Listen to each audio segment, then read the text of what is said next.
Today we're going to be talking about online feedback, and alongside with me today, as always, is Kathy Pinkowski from the College of Letters and Sciences, as well as Ed Price, a fellow compatriot here at CETL. All right, so today we're going to get started with a launch question. We're going to do things a little bit different. Speaking of launch, tomorrow at about this time, 12:37, a Falcon 9 will be launching from Cape Canaveral. So those are always fun to check out on YouTube. So that's just kind of my little geek note of the day. Tomorrow, I'll check out the launch of a Falcon 9 rocket. Today, let's check out the launch question. And we're going to do things a little bit different, right? So what we're going to do is we're going to start off not with a question. We're gonna get to those. So thank you, Anne. I love that. We've been starting with questions, things that you've been wanting to know, and we're going to do that, but that's going to be towards the end of today's session. And so today we're going to try something a little bit different. We're going to ask two questions I want you to work on. What makes for ideal online feedback, and what challenges exist that hinder you from providing ideal online feedback? And I'm going to give you the link to that document. Go to the document and fill out both of those questions. What makes for ideal online feedback? What challenges exist that hinder you from providing that ideal online feedback? And I'll just be quiet for 3 minutes.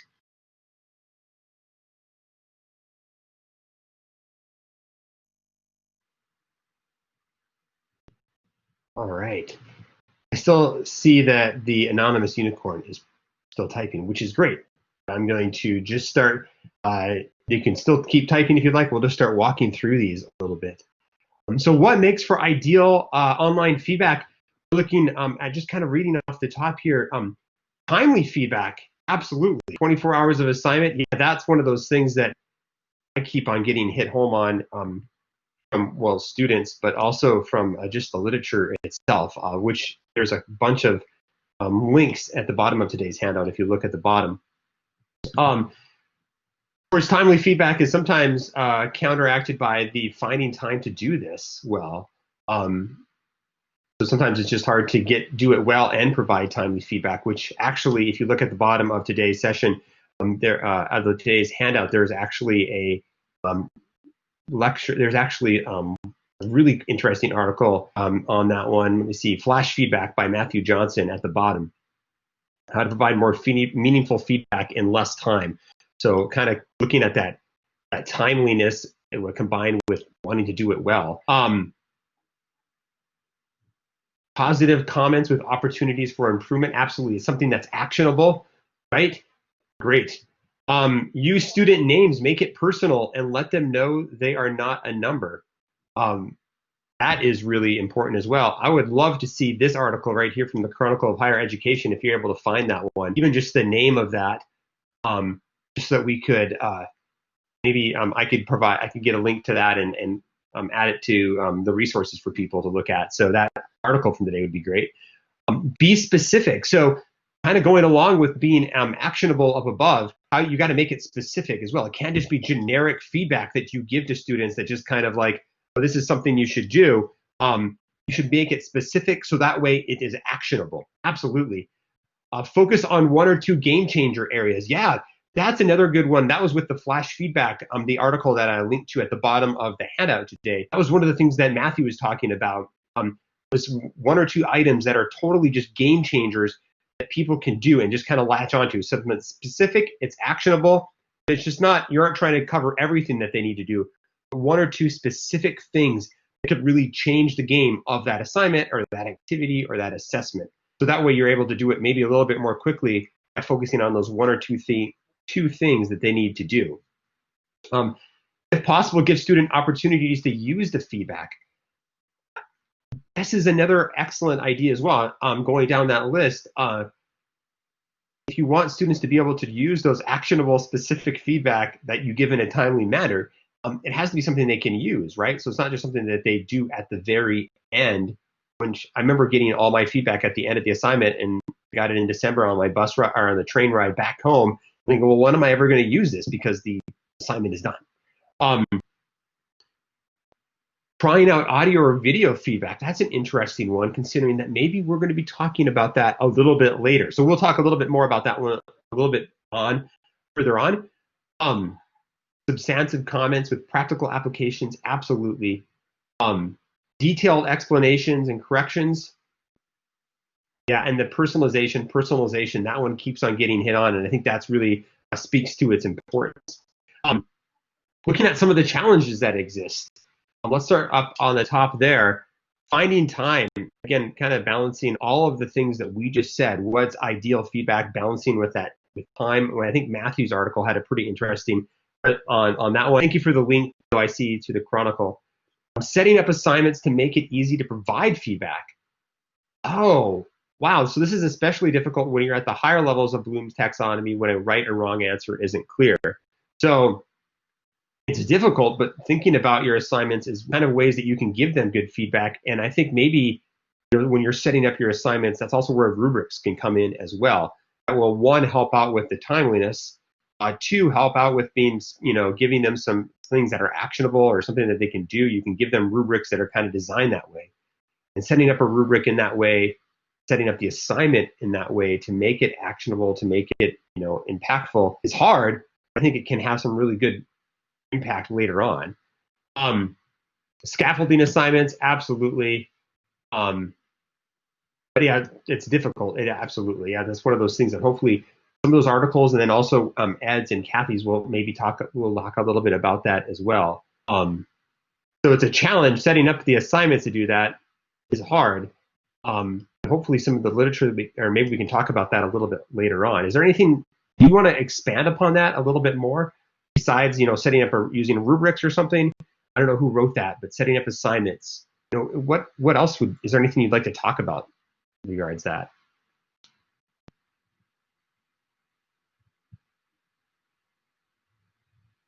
All right, we'll keep moving on. Rubrics and Canvas are clunky. They are clunky. They're the clunkiest things in the world. And don't try to set them up. Don't create the rubric in Canvas. Create it someplace else, and then basically just use Canvas to copy and paste it in. That's one of the things that I found that makes it a little bit more manageable. Because, oh my goodness, rubrics are so clunky in Canvas. You set it up like in Word or in Excel, and then just kind of copy and paste into Canvas. That was one of the tricks that I found to make it a little bit more workable. Students don't read or listen to the feedback. This is almost like a plant. It's so perfect because that's one of the things that Ed's going to be talking about today, is finding ways to help students get to that feedback and maybe listen to it or read that. Defensive responses as well. Absolutely. That's a great topic right there. I'm going to make sure we bring it, look into some answers for that one, because that's another thing. It's the tone, and especially that's so hard when we are online to have the right tone, because when we're face to face, we can student comes to us with a question about it, we can kind of think about a solution, a way to talk with them through that and kind of see that it wasn't meant to be overly harsh, but it's trying to be helpful. But you can't do that as easily online. And I think sometimes, when we use maybe Kathy will talk about this a little bit, that's one of the nice things about audio or video feedback. And that's something that she might be able to hit upon right there, because when we read text, it can sometimes come across as overly critical, and students might read that in the wrong way. Now look at one more. Poorly completed assignments take, oh my gosh, I have no idea. Yes, this is poorly completed assignments take forever and are painful to grade. Yeah, that's where hopefully maybe rubrics can help, but that is the worst assignment, the harder it is to grade. Maybe rubrics can help out with that. I can't give all the answers, but these are just some really interesting problems. SpeedGrader has glitches. Oh yeah, not enough time. Too many students, not enough time. These are some really interesting problems. And one, I really like that they're set up this way, because now that gives me ideas for one, maybe future labs, but also things that we can maybe look up, or I can look up, or and kind of provide some articles later on. Can you offer an invitation to resubmit in the first? Yes, anonymous unicorn. If that was a question, you can let students resubmit, because they can resubmit as often as they want, and Kathy and Ed can correct me if I'm wrong, but they can resubmit as much as they want until you lock that assignment, until you say that they can submit until. So you can let students know and give them feedback, and I think that's where on the left-hand side, giving students a scaffolded opportunity to resubmit or do drafts can really help in terms of the really sucky assignments, but also giving them an opportunity to resubmit when that first submission really sucks. Saying, hey, this is something that you can resubmit, you can do it again, and they can just go to the assignment and resubmit it. There's nothing you have to do unless you set the until date in that case, and then after that, they can't resubmit unless you open that up again. I do ask them to resubmit with track changes so it's easier to grade the next time. Oh my goodness, that was great. That's a really good idea right there. Thank you for, I think that was the unicorn that was submitting that one. All right. So I don't want to spend too much more time on this because I want to go on to the next question, and you can just keep on going down, but don't start typing yet. You're going to notice that I have some more, the exact same document. There's that launch question meta. I'm going to do a little presentation here. So the reason I was doing this question and answer instead of, or this kind of launch question instead of our traditional question and answers is I have been attending some workshops, and I really like how they, these instructors that I was with, and actually, Ed, it was the Google presentation folks, that was really good. I'm just going to get this back up to full screen. They were, the workshops that I was interacting with is they were using Google Docs in the same way that we were doing just now. So they were not doing this the question and answer where you just have a blank document and you let students ask or attendees ask questions. But they were using that Google document as a launch question, right? So, and I really liked how they were doing that. So it wasn't just a matter of like, well, what are the problems that you're having? What are some of the issues that you're confronting as you're interacting with this content or you're dealing with this problem in math or whatever it is. But I really liked how this workshop was using a collaborative tool to prime the pump. And now this is sometimes something we do in our own classes, right? So you might have a pre-quiz at the start of a module, right? Or maybe you have a message board and you invite students to talk about some, the preconceptions about the topic. And that's, it's a good way of getting the brain focused on the topic at hand, right? And getting students to think about it. But I really like the collaborative nature of doing this, right? I really like the active component of it, that we're all sitting here together, we're thinking about these questions, and we can bounce ideas even as we're typing, right? And that there's a collaboration that doesn't necessarily put you on the spot to speak. You don't have to, you can type when you want to. It gets your brain cells focused on that topic. And so the last thing I want to do with this meta is I want us to think about what did we just do, right? What are some of the problems that a live discussion board can help solve or alleviate? And what are the advantages gained by asking students to think about a problem, issue, the topic, and then write down those thoughts prior to covering it in class? And what are the pitfalls of this method? So think about what we just did, and maybe I didn't do it right, so you can talk about how ways I could improve upon this, because I'm just curious about how can we use this type of tool, this Google document, to do a pre-question, jumpstart a lecture, to jumpstart a module in a synchronous setting that's online. Let's talk about that a little bit. So I'm kind of shifting the gears from feedback. I want us to think a little bit about what we just did on a meta level and how we could use that in our classroom. So again, you have that document already there, so feel free to start typing up the notes and think about how this worked and how it didn't work, and then we'll talk about that a little bit. So I'll give you 3 minutes for that as well.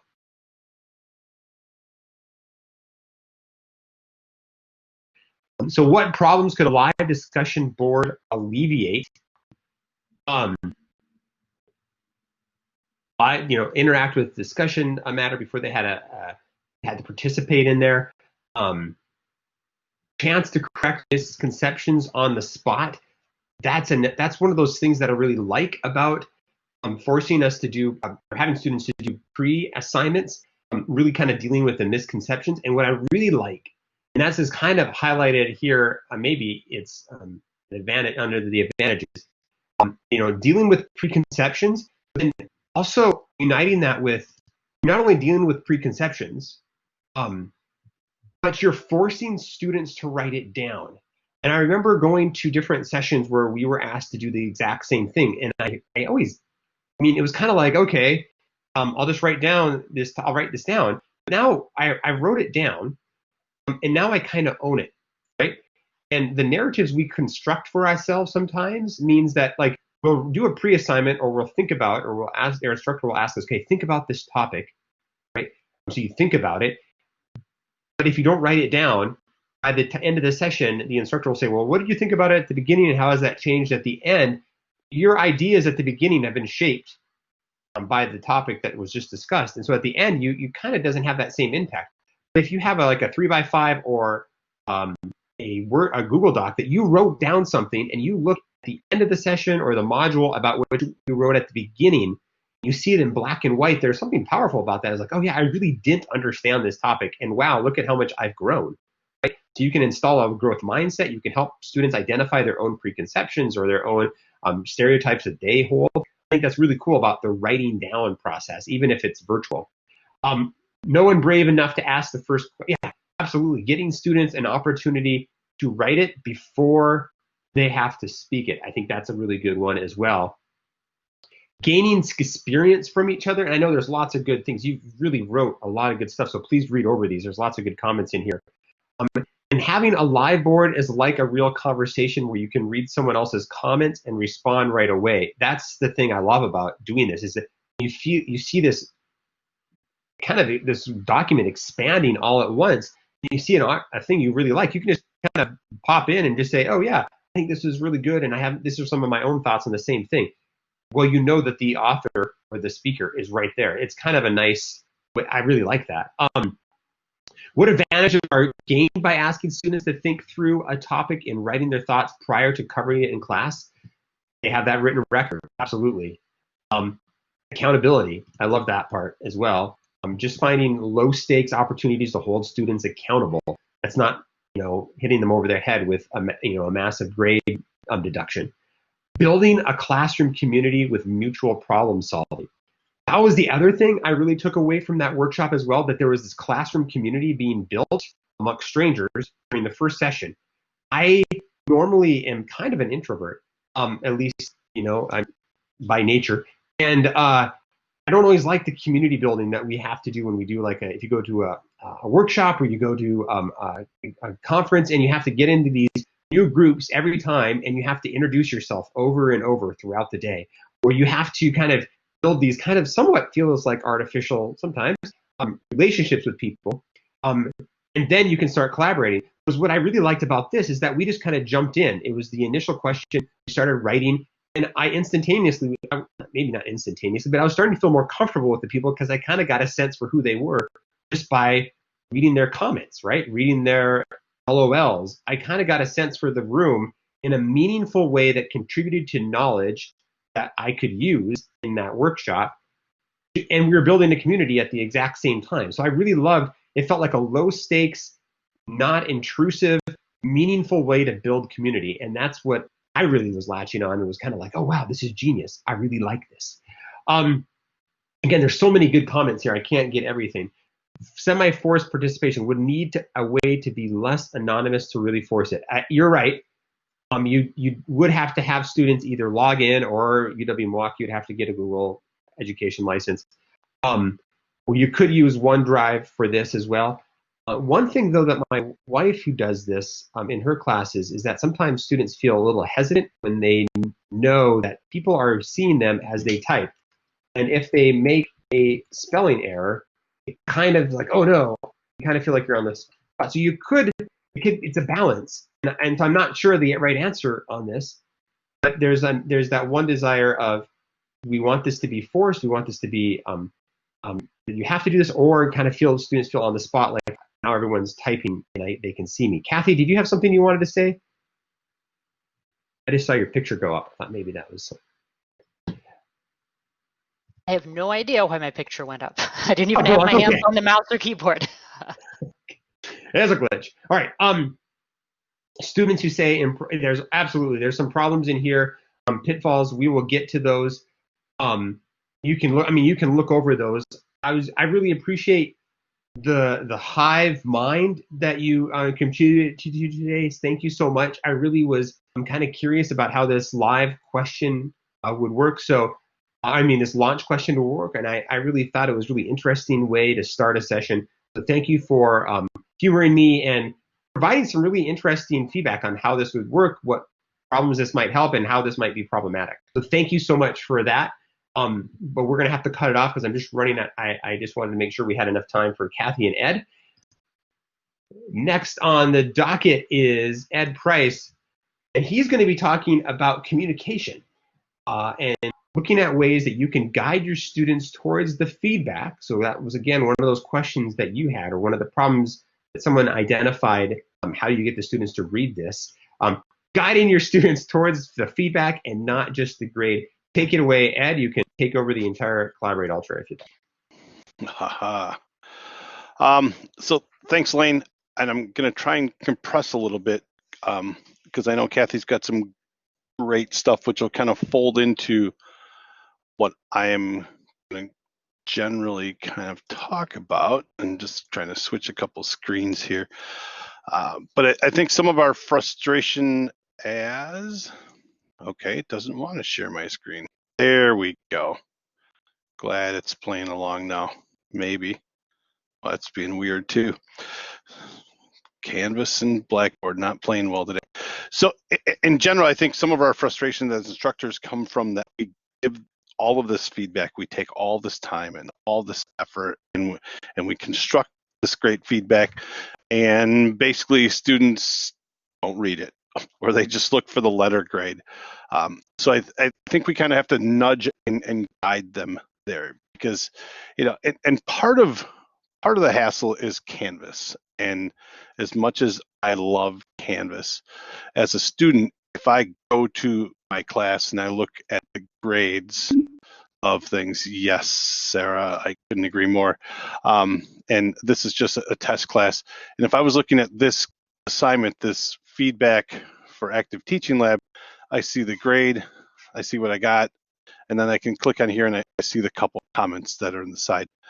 But if you've spent time, and I know the frustration with SpeedGrader, but I still think it's an awesome tool, better than downloading, commenting, pushing things up. For a student to find things in SpeedGrader that you've really done in the annotated comments, they have to click on the assignment. Even when they click on the assignment, they get here, right, how Canvas, look, tiny little view the feedback. So if we really want students to do this, they have to click on this view the feedback and then actually open up the document to see what we have spent all of that time and effort as instructors to construct this feedback. And we get frustrated, they get frustrated. So some of the things that I have found to be effective is that I will even, and again, I'll make a push for manually releasing your grades in the grade book because it holds all of your comments. Even so, say I've gone through a whole assignment, I've commented, I will actually create an announcement to send to students as the whole class beforehand. And this is just a quick fake announcement. Just basically, hello, I've graded your work. I want to point out a few things. And then there'd be a lot of meat in here, like assignment covered XYZ, thanks for your submissions, blah, blah, blah. I've taken the time to give feedback, and the feedback is there. And I will put into the announcement how they find this feedback, because I think we assume that they can be able to find it. And these three are ones that I will put in an assignment, and I will literally copy and paste them into all the announcements that I send out to students, that here's how you find these things. I mean, the first one talks about how do I find my current grades in the course. Issues with those comments, but it's a pain, but instead of downloading, yeah. And it is frustrating. Oops, I lost that comment. Stopped using SpeedGrader because the students have issues seeing those comments, but it's a pain. But instead, I download the comment, add the comments with bubbles and bubbles. Yeah, and I tell people, if that's what works for you and your students, great. I have to sell the company line of Canvas, so that's what we do. But these 3 documents that I usually link is how do I find my grade, how do I find the assignments as an instructor, and these are student focused from the student guides, and also how do I view the annotated submission as well. So I find that these are really decent ones. Now I'm on Team Rubric, and I leave the written comments instead. Yeah, and in rubrics, we could do a whole active teaching lab on rubrics, effective rubrics, how to use the rubrics, and the written comments in there as well. These are ones that I like to include in an announcement that goes out to students, and I will send that announcement out and purposely not post the grades for about 10 or 15 minutes after that. So they get the announcement, and then they have to think about the announcement a little bit before I release the grades. And of course, doing that, if I can pull up the right class here, there's a way to see the students linked to the speed grader and analytic. Let me answer that in a couple of seconds. But again, then we go to that feedback manual and release those grades. Worth mentioning too, because as we talk about feedback and we want to make things easier, in the gradebook itself, if this was the assignment we're looking at here, if I click in that kebab or ellipse, whatever you want to think about, there's this super great feature, I think, message students who, it gives me the chance to message students who haven't submitted, haven't been graded, scored less than, scored more than. So this is a huge time saver, I think, for students who haven't submitted yet. I can send them a grade, or not send them a grade, send them a message that says, hey, just have noticed you haven't submitted yet, XYZ, and I create that message and send it out. It's a huge time saver, especially with large classes. Yeah, I agree, Hillary. I think too also is if I just wanted to communicate with one student, let's say I need to communicate with Ben, I can click on Ben's name. This student menu pops out the side. I don't know if a lot of people know this. There's a email link there. I can click on there and send a message right to Ben. And we talk about personalizing those things, and I can actually send those things out before I'm going to be like, hey, Ben, I'm sending you, post the grades in a couple of seconds. You might have a couple questions with XYZ. If you didn't do as well, take a look at those comments and then get back to me. At least I've framed that they should look at those comments beforehand. So a lot of times I'll do an announcement that talks about the whole assignment, and then if I need to send some things out to students individually. And I know it's time consuming and things like that, but at least we can kind of start to nudge students towards it.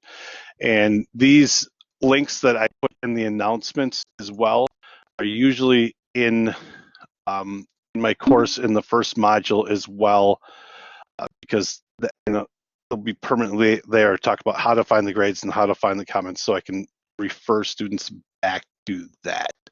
Let's see this. That's area. You can see the access report, the student access, the assignment. But I don't think you can see if they viewed the comments or annotations. I believe you are correct, Ann, as well. So hopefully Canvas will start to make a better push towards that.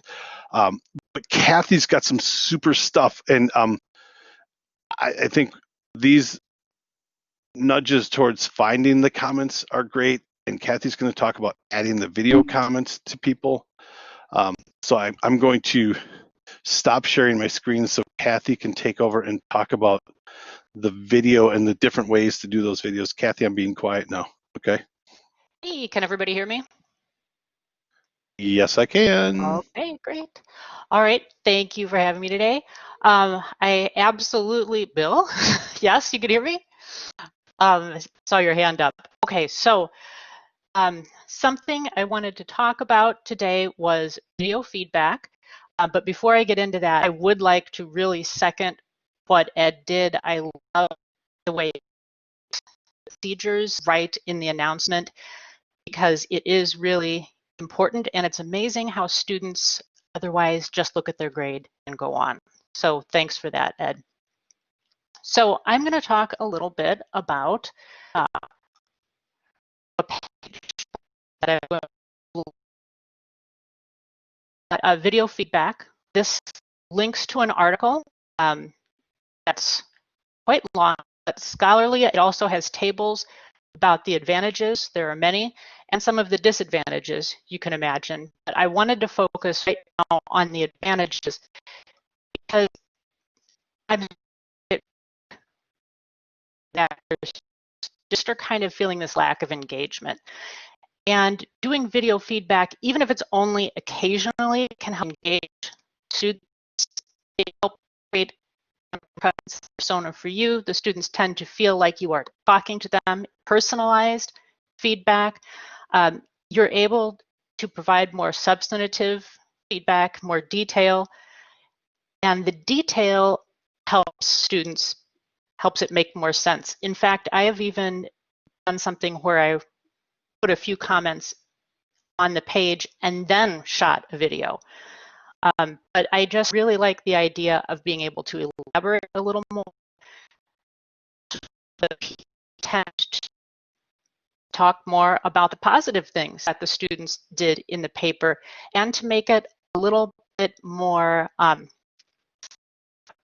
what you can do next time. This is a problem, now what to do. Again, students feel like it's more of a face-to-face. And as Sarah mentioned a while ago, and I think Lane, a few other people, you can convey tone. If you shoot a video where it's talking head or screencast with a little inset, you can have body language, students can replay it, and actually studies are showing that it is faster than doing just all written comments. I'm not saying never do, but this might be something to try. So before I get into how, I just wanted to show you the types of videos we've got. So I'm going to share my screen.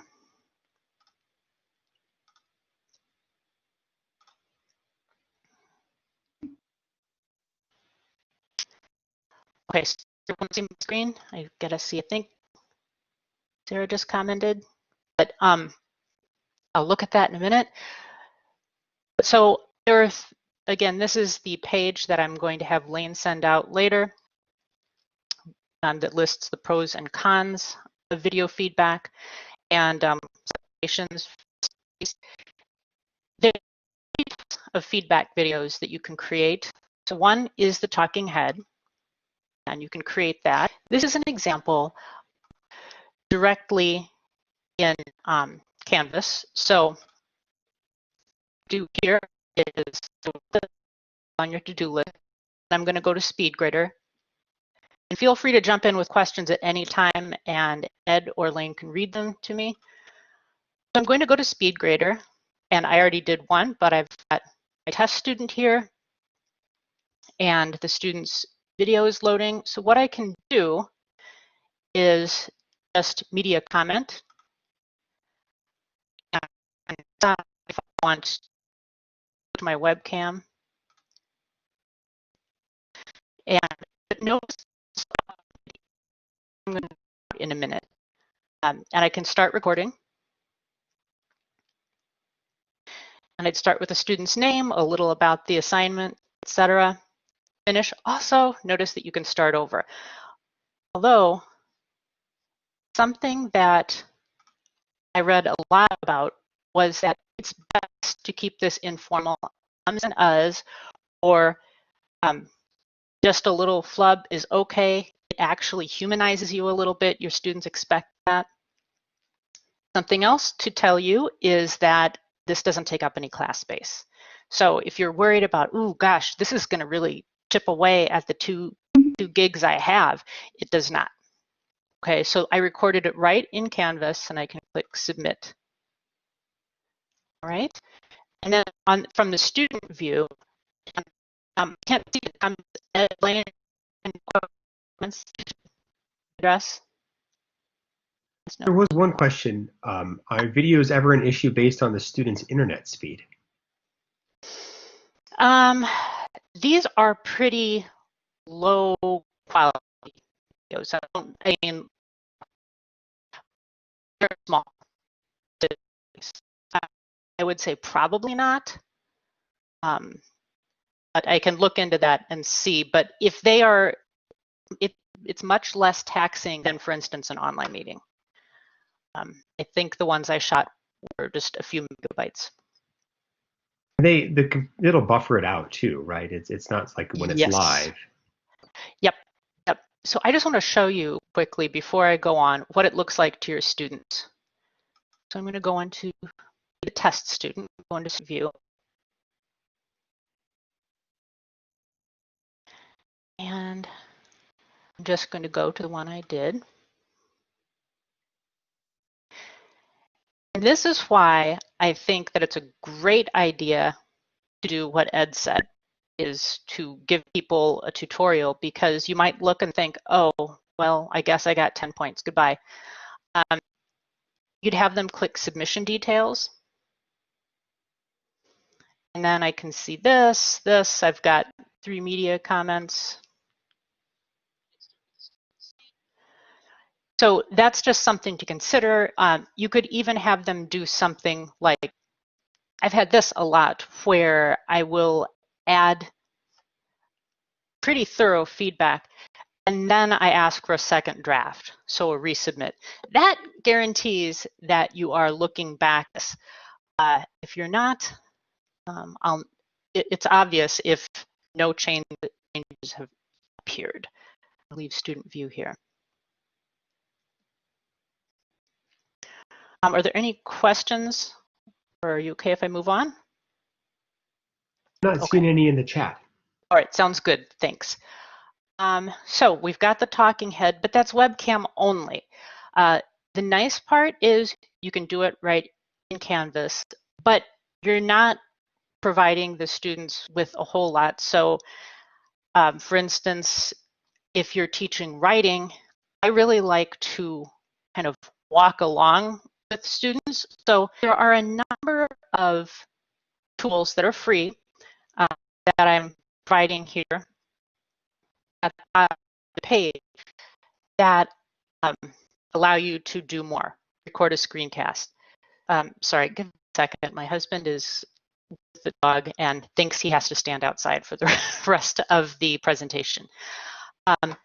So I actually use, there's a ton of them, but how many of you have ever used Microsoft Stream to record your screen, to create a screencast? So a narrated, this is what's going on my screen, and I'm on my screen, and I'm going to talk about it. Has anyone tried it before? I have not, Kathy, but are you showing us right now? Because I don't see your screen. Okay, hold on. It should be. Oh, it says, uh-oh, your connection isn't good enough to share applications right now. Let's see.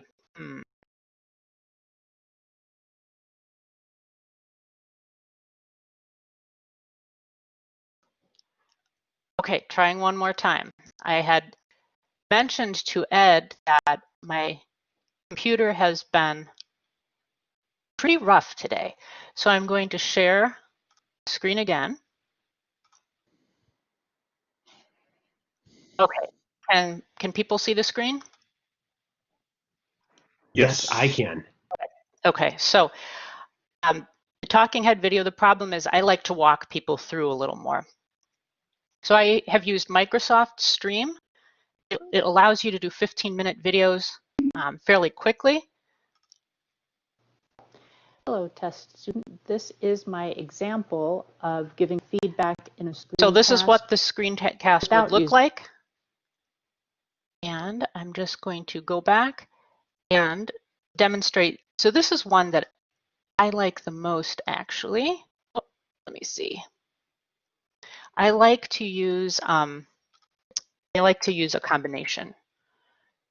So talking head and screencast. So it'll be screencast with webcam, talking head and screen. Hello, test student. This is my. I was using a horrible microphone there. So, but you can see all 3 of those.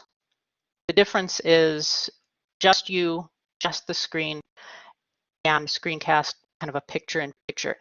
The nice thing about this is not only can they hear the tone, they can see your body language at the same time you are going over their work, for instance. And I thought to myself, this could be a problem with trying to show how to do Microsoft Stream at the same time. I'm going to reshare my screen, and I actually pre-recorded a video for you that you can then look back at later. Does anyone have any questions before I reshare? We are just sad that we can't record in our pajamas. I think, okay, so here's my $1 million idea. There aren't many of us, so I feel if we implement this together, we will still each get a lot of money. You know how people do virtual backgrounds? I want virtual hair and virtual clothes. That's all I'm saying. Good hair, that's what I want. No COVID haircuts anymore. Okay. And then I could wear a different Star Trek uniform every day. It would be awesome. That's all I'm saying. All right. I'm going to share my screen again, and I'm going to share my audio, and I'm going to show you how I record with. Before you start with that, absolutely. Kathy, Sonia had a question on how does Microsoft Stream get integrated into Canvas? That's an excellent question. You can use, I'm going to actually do this in this video. You could use links, but I really don't like that. I just use it as a recorder and I download. So I only use the recording feature of Stream in this particular situation. So let's see if this actually works. The following is a tutorial on, can you hear me? Can you hear it? Yes, we can. Yes, okay, hold on. How to record screencasts with Microsoft Stream. So first I go to uwm.edu, I select Faculty Staff, Office 365. Then I scroll down to All Apps, and I look for Stream. There it is. You could also search up here. Microsoft Stream is kind of like Microsoft's version of YouTube in that it is a streaming video server. And I just use the recording part. So I click Create, Record Screen, and close this. Now I select my webcam if I want a webcam. I select my mic. So I just paused the video and went to a test assignment, and I'm going to go to SpeedGrader to see how this might look. I already have one video in here. But so I could go back to Microsoft Stream. I've selected my webcam, selected my mic. Now I press record. I'm going to click entire screen, or you could select application window Chrome tab. And I'm going to click share. Notice it's doing the countdown. So I am here in SpeedGrader. I could click this little button to make the page bigger. And I could walk students through, talk about this, etc. Okay, so I'm done. I could go to Microsoft Stream, click pause, click next. Here's my recording. It will be, let's see, it's doing the countdown. So you can see, typically you'd start a little later. I could click, so you see there's my screencast. And instead of uploading this to Stream, what I do is I click download. So I've just used the recorder. And when this is downloaded, I could go back to SpeedGrader and I would select Media Comment, Upload Media, and I would simply select the video file. Click Open, and there's my video. I just click Submit, and it would be sent to the student. And remember, this doesn't take up any space in your class. Okay, are there any questions on how to use Stream? Stop sharing for a minute. And as people are thinking about those, Kathy, you will be, or I will be, I can make the link available because you had some documentation and some walkthroughs on that, correct? Absolutely. This is actually a page in our class, but I didn't want to throw it out there without you and Ed looking at it first. but I realized it would be really awful to try to explain how to record with a recorder while I'm already in Collaborate. It seemed like a level difficulty of 10, which I did not want. So I recorded that with Camtasia about Microsoft Stream. Anyway, you can record videos up to 15 minutes. You can leave them on Stream, but you have to jump through an extra hoop to invite that student. So I really don't like that. And I like it to be right in the assignment. But are there any questions on that?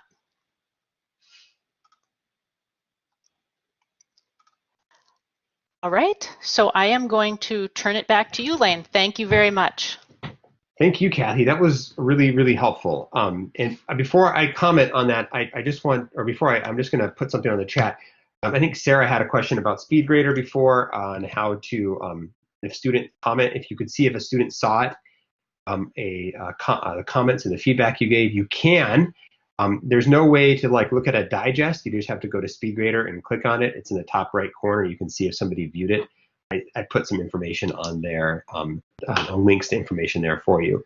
Just to answer that question right away. Yeah, thank you, Kathy, for the video information. Again, I think that's one of the things that we often think, videos are hard to make.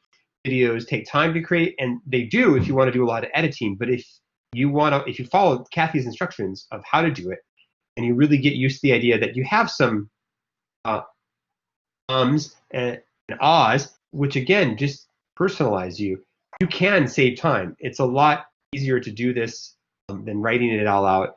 You can convey tone. You can have that happy face versus this is a really terrible paper and why did you waste my time? And I did this in my class in the past.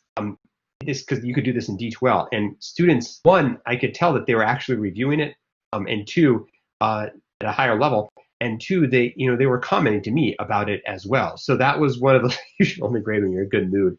Yeah, that's not very often, Sarah. Yeah, I think that was really helpful. So thank you, Kathy. They're really fast. They are really fast. I just, and you can give a lot of detail. I think that I was reading a study that was saying that if you do the video versus writing, you end up with twice as many words and more detail.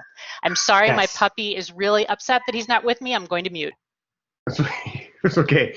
And I also wanted to mention as well that just some comments that Bill had as well, that there's other tools available. YouTube, Camtasia, you have to pay for that. Those are great, but Stream is free, is it not, Kathy? It's free, and it is included with our Office 365. Plus, yes. At the bottom of the document that I'm going to have Lane published to everyone, I created a very extensive list of free screen recorders that I've used at a number of places, not just here, but it even links you to, we talk about PowerPoint native recorder, but, has anyone used the camera app in Windows or Game Bar? Because it's there and it's free, so I will make sure that everyone gets to see that. Awesome. Okay, and, thanks. Thank you, Kathy. Yes, that is perfect. And also a tidbit is information as well. The countdown timer on Stream is the same countdown timer for multiplayer in Halo. Just laying it out there. Yes. Yes. Okay. Super nerd here. Okay. So the last thing today is not an evaluation. It is an exit ticket. So before you leave today, please fill out your exit ticket and answer the one question. What is one idea or tip that you will use from today's session in the feedback you give students this fall? So I am going to give you the link right here, and I'll have you fill that all out. Get the link. Some days I'm too clever for my own good, and I mess things up. All right. Copy. There we go. So this in the thing is the exit ticket. So before you finish today, make certain you've gone there, filled out the exit ticket question. What is one idea or tip you will use from today's session in the feedback you give students this semester? And then there's an evaluation at the end as well. So please fill that out as well. It's going to be short. And then get ready for next week when we talk about light boards and more. We'll be looking at how light boards, because we've got one now, dot cam videos and other tools can help you create impactful and engaging lectures online. So light boards and more is next week. And fill out the exit ticket, please, before you head out. And then we'll make sure that you get the information on how to do the video feedback. We'll have that in the handout. I think Kathy might have even added there right now. Thank you all so much for your participation Just really today. quickly, sorry, Yes, I just Kathy. added Oh. that page that I was referring to that I created. I put that in our chat. So if you want to see what I was looking at a minute ago, it has about recording video feedback and the free recording tools in the article I was referring to. Yes. And open that up in another tab, definitely, and then do the exit ticket too, and then watch it afterwards. Thank you again, everyone. I really learned a lot from you today. It was really, I really appreciated all your work and collaboration. Have a great one, everyone. Take care.